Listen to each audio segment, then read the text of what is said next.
은퇴를 결정하고 나서 가장 먼저 떠올린 선택이 이사였다는 이야기를 나는 수없이 들어왔다. 회사에 다닐 때는 어쩔 수 없이 붙들려 있던 도시를 떠나면, 집을 줄이고 지역을 옮기면 자연스럽게 지출도 함께 줄어들 것이라 믿었다. 매달 빠져나가던 관리비와 교통비, 외식비가 사라지고 조용한 동네에서 느린 하루를 살면 돈도 마음도 편해질 거라 생각했다. 은퇴 후 이사 한 번이면 인생의 구조가 바뀔 거라 기대했다. 하지만 많은 은퇴자들이 고백하듯 그 선택은 지출을 줄이지 못했고 오히려 다른 방향으로 새는 돈의 통로를 열어버렸다. 서울 외곽에서 50대 중반에 은퇴한 김 씨는 평생을 아파트 단지 안에서 살았다. 아이들을 키우며 출근과 퇴근을 반복하던 시간 속에서 그는 늘 같은 하루를 보냈다. 은퇴를 앞두고 그는 아내와 함께 결심했다. 집을 팔고 지방 중소도시의 작은 주택으로 내려가자. 집값 차이만으로도 노후 자금이 넉넉해질 것 같았다. 실제로 이사 첫 해 통장 잔고는 줄어들지 않았다. 관리비는 줄었고 외식도 덜했다. 하지만 시간이 흐르자 예상하지 못한 지출이 하나둘씩 모습을 드러냈다. 차가 한 대 더 필요해졌고 병원은 멀었다. 작은 도시라 선택지가 적어 비싼 곳을 이용할 수밖에 없었다. 무엇보다 무료하다는 감정이 지출을 부추겼다. 주말이면 서울에 있는 아이들을 보러 올라갔고 교통비와 숙박비가 반복됐다. 동네에서 관계를 만들기 위해 모임에 나가면서 회비가 생겼고 소소한 취미를 채우기 위해 새로운 소비가 시작됐다. 집은 작아졌지만 삶은 비워지지 않았고 그 빈자리를 돈으로 채우고 있다는 사실을 그는 뒤늦게 깨달았다. 은퇴 후 이사가 지출을 줄이지 못하는 이유는 단순히 지역의 문제가 아니다. 생활의 구조가 바뀌지 않았기 때문이다. 직장에 다닐 때는 하루의 대부분이 일로 채워져 있었다. 소비는 제한적이었고 쓸 시간도 없었다. 은퇴 후에는 시간이 갑자기 늘어난다. 이사로 공간은 바뀌었지만 시간의 공백은 그대로 남는다. 그 공백은 불안을 낳고 불안은 소비로 이어진다. 김 씨는 말한다. 집을 줄이면 돈이 남을 줄 알았는데 하루가 비어 있으니 돈이 더 빨리 새어나갔다고. 또 다른 사례는 50대 후반에 조기 은퇴한 박 씨 부부다. 이들은 도시 생활비를 견디기 어렵다며 시골에 가까운 전원주택으로 내려갔다. 처음엔 모든 것이 저렴해 보였다. 채소는 이웃이 나눠주고 공기는 무료였다. 하지만 몇 달 지나지 않아 집은 끊임없이 손볼 곳이 생겼다. 보일러 수리, 배관 문제, 겨울 난방비가 예상보다 컸다. 작은 불편을 해결하기 위해 돈을 쓰다 보니 생활비는 줄지 않았다. 무엇보다 도시에서 누리던 인프라가 사라지자 그 빈자리를 돈으로 보완해야 했다. 문화생활을 위해 먼 도시로 나가야 했고 병원 진료 한 번에 하루가 통째로 소비됐다. 부부는 점점 집안에 머무는 시간이 늘었고 답답함은 사소한 다툼으로 이어졌다. 관계의 긴장을 풀기 위해 외식과 여행이 늘었고 그건 역시 지출이었다. 이사는 비용을 줄이기 위한 선택이었지만 결과적으로 생활의 균형을 잃은 선택이 되었다. 은퇴 후 이사에 대한 가장 큰 착각은 고정비만 줄이면 된다는 믿음이다. 집값과 관리비는 눈에 보인다. 그래서 계산하기 쉽다. 하지만 노후의 지출은 고정비보다 변동비에서 무너진다. 시간과 감정 관계에서 발생하는 비용은 숫자로 계산하기 어렵다. 이사로 줄인 비용만큼 다른 곳에서 새어나간다. 외로움을 달래기 위한 소비, 의미를 찾기 위한 소비, 불안을 잠재우기 위한 소비가 겹쳐진다. 은퇴자는 더 이상 돈을 벌어 채울 수 없다는 사실을 알기에 그 소비는 더 큰 불안을 남긴다. 많은 은퇴자들이 말한다.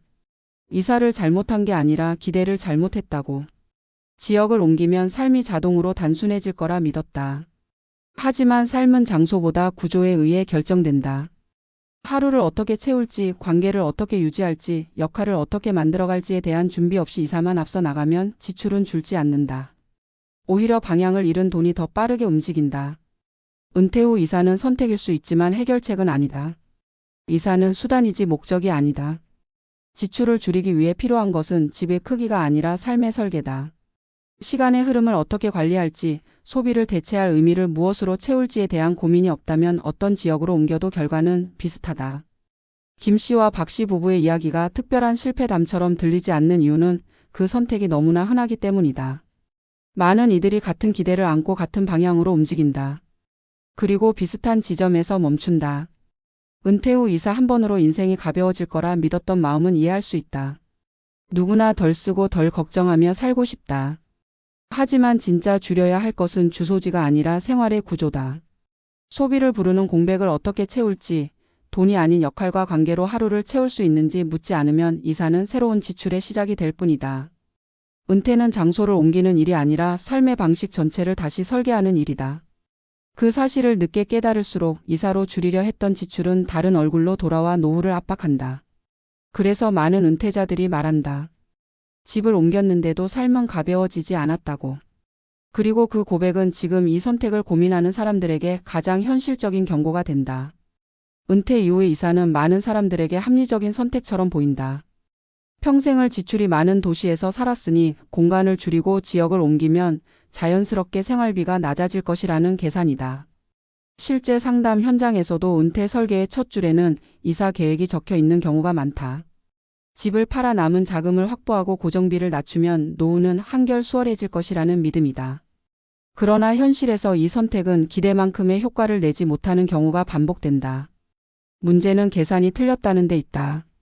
이사 자체가 지출을 줄여주는 것이 아니라는 사실을 많은 은퇴자들이 생활 속에서 뒤늦게 체감한다.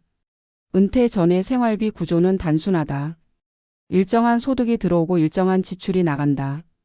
시간은 대부분 일에 묶여 있고 소비는 그 틀 안에서 관리된다. 반면 은퇴 후에는 시간 구조가 완전히 달라진다. 하루의 대부분이 비어 있고 선택의 여지가 늘어난다. 이사로 줄어든 것은 집의 크기와 주소지일 뿐 시간의 공백은 오히려 더 커진다.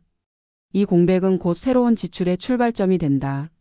외출 빈도가 늘고 이동 거리가 길어지며 관계를 유지하기 위한 비용이 발생한다. 이전에는 회사라는 울타리가 대신해 주던 역할과 관계를 이제는 개인의 선택과 소비로 채워야 하기 때문이다. 전문가의 시각에서 보면 은퇴 후 이사가 실패로 느껴지는 이유는 고정비 중심의 사고에 머물러 있기 때문이다. 은퇴자들은 관리비와 주거비를 줄이면 전체 지출이 감소할 것이라 생각한다. 그러나 노후 지출의 위험 요소는 변동비에 있다. 의료비와 이동비, 문화생활비, 관계 비용은 상황에 따라 얼마든지 늘어난다. 특히 새로운 지역에서는 정보가 부족해 더 비싼 선택을 하게 되고 불편을 해결하기 위해 추가 비용을 지불하게 된다. 생활비가 줄어들지 않는 것이 아니라 구조적으로 다른 곳에서 새어나가는 것이다. 또 하나 간과되는 부분은 심리 비용이다. 은퇴 후 이사는 단순한 공간 이동이 아니라 정체성의 변화다. 익숙한 환경을 떠나면서 소속감과 역할이 약해진다. 이 불안은 눈에 보이지 않지만 소비 행동에는 분명히 반영된다. 무료함을 달래기 위한 지출, 외로움을 메우기 위한 만남, 불안을 줄이기 위한 여행과 취미가 반복된다. 이는 절약 실패가 아니라 인간적인 반응이다. 문제는 이 반응을 예상하지 못한 채 이사를 결정했다는 데 있다. 은퇴 설계에서 중요한 것은 얼마를 줄일 수 있는지가 아니라 어떻게 살아갈 것인가다.